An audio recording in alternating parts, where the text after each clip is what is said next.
काय मग पराठा बघताच तोंडाला पाणी सुटलं ना? मग हाच पराठा कसा बनवायचा पहा पुढे व्हिडिओ. नमस्कार मंडळी, स्वागत आहे तुमचं अवनीशची मम्मा या चॅनलमध्ये. जर का तुम्ही आपल्या अवनीशची मम्मा या चॅनलवरती नवीन असाल तर पटकन अवनीशची मम्मा या चॅनलला सबस्क्राईब करून घ्या, जेणेकरून तुम्हाला माझ्या चॅनलवरती अवघ्या 4 ते 5 मिनिटाच्याच रेसिपी तुम्हाला बघायला भेटतील आणि तेही पटकरणी. 10-10, 20-20 मिनिटाची मी रेसिपी बनवत नाही. तुमचा पण वेळ वाया घालवत नाही आणि माझा पण वेळ वाया जात नाही. त्याच्यामुळे मी तुमच्यासाठी अशी रेसिपी घेऊन येत असते.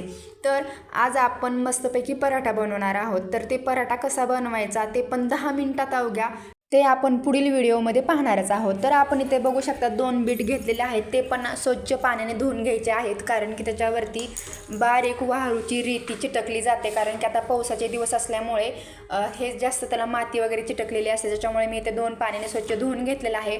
नंतर तुमच्याकडे जर बटाट्याची साल काढायचं असेल तर ते तुम्ही त्याच्या साह्याने काढू शकतात.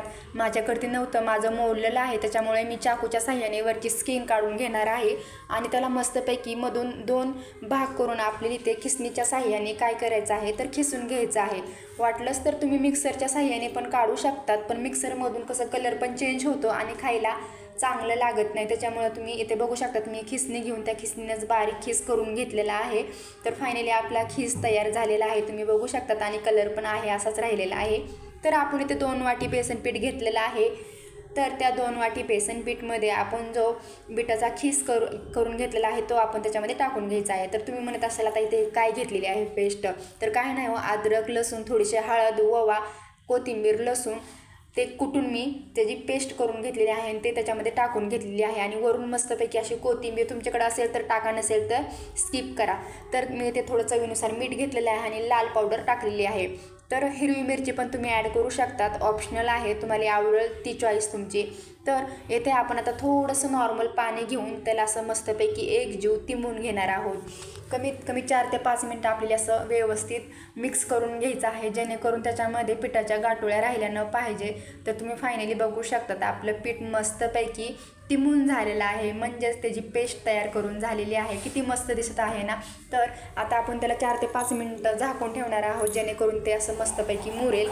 तर तुम्ही बघू शकता पीठ आपलं मस्तपैकी मुरलेलं आहे. तर आता आपण इथे घेतलेलं आहे, मी येथे घेतलेली आहे छोटीशी डिश, जे की मी डेली यूजसाठी घेत असते. आणि पराठा माझा कायम या साईजचा असतो. वाटलंच तर तुम्ही पोळपट घेऊ शकता आणि त्याच्यावरती नॅपकिन तुमच्या साईजनं टाकू शकतात आणि मोठे छोटे पराठे तुम्ही करू शकतात. तर आता आपण पराठा मस्तपैकी ते थापून घेणार आहोत, त्याला मस्तपैकी आकार देऊन घेणार आहोत आणि त्याला 4 ते 5 होल पाडून घेणार आहोत. तुम्हाला होल पाडायचं असेल तर पाडा किंवा ऑप्शनल आहेत. त्याच्यावरती मी आता थोडेसे तीळ टाकून घेणार आहेत. तीळ आपल्या आवडीनुसार टाकायचे आहेत, तुम्हाला आवडत असतील तर तुम्ही टाकू शकतात.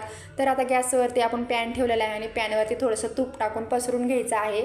आणि आपण जो पराठा केला होता ना, तो पराठा आपल्याला आता गॅसवरती टाकून घ्यायचा आहे. फायनली आपण पराठा टाकलेला आहे, किती मस्तपैकी उलटलेला आहे, तुम्ही बघू शकतात. तर आता थोडंसं चौकून फिरून घ्यायचं आहे, जेणेकरून त्याला तूप लागेल कडाने आणि उलटताना आपल्याला जरा सोपा जाईल. तर आपण आता दुसरीकडे तव्याचा तो ऑफलेपर्यंत आपण आता इथे मस्तपैकी दुसरा पण पराठा थापून घेणार आहोत. फायनली आता आपला इकडे हा पराठा वाफलून झालेला आहे. तर तुम्ही बघू शकता आता उलटण्याच्या साह्याने आपल्याला त्याला मस्तपैकी उलटून घ्यायचं आहे. बघा तुम्ही आदर किती मस्तपैकी उलटलेला आहे. तर बघा पराठा चौकून चांगला मस्तपैकी आपल्याला तो भाजून घ्यायचा आहे. तूप तुमच्या आवडीनुसार तुम्ही कमी जास्त त्याच्यावरती टाकू शकतात. आमच्या घरात तूप सगळ्यांना खूप आवडतं, तर म्हणून मी ते तूप टाकून घेतलेलं आहे. मीडियम गॅसवरतीच आपल्याला जरा पराठा असा मस्तपैकी खालीवरी भाजून घ्यायचा आहे. तुम्ही बघू शकता आपला पराठा किती मस्तपैकी भाजलेला आहे. तर चला आपण दुसरे पण पराठे असे मस्तपैकी करून घेऊयात. आता दुसरा पण पराठा आपण गॅसवरती टाकून असं मस्तपैकी उलटून घेऊयात. एका ताईची मला पाठीमागे मी पराठा बनवला होता, तर त्या ताईची कमेंट आली होती की ताई आमचा पॅनवरती टाकताना पराठा उलटत नाही, चिटकला जातो.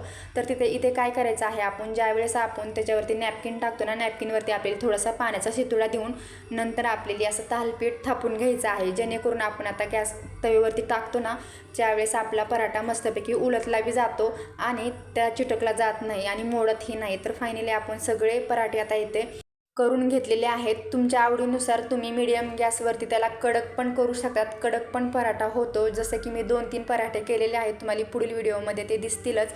फायनली आपले पराठे ते झालेले आहेत, बघू शकतात तुम्ही किती सुंदर पराठे झालेले आहेत. तुम्ही पण नक्की करून बघा आणि तुमच्या बाळाच्या डब्यासाठी असा पौष्टिक बिटाचा पराठा नक्कीच बनवून द्या. बाळ आवडीने खाईल आणि अशाच नवीन नवीन छोट्या मोठ्या रेसिपी पाहण्यासाठी आपल्या अवनीशची मम्मा या चॅनलला सबस्क्राईब करू नका. व्हिडिओ आवडला असेल तर नक्कीच सबस्क्राईब करा. धन्यवाद. बाय.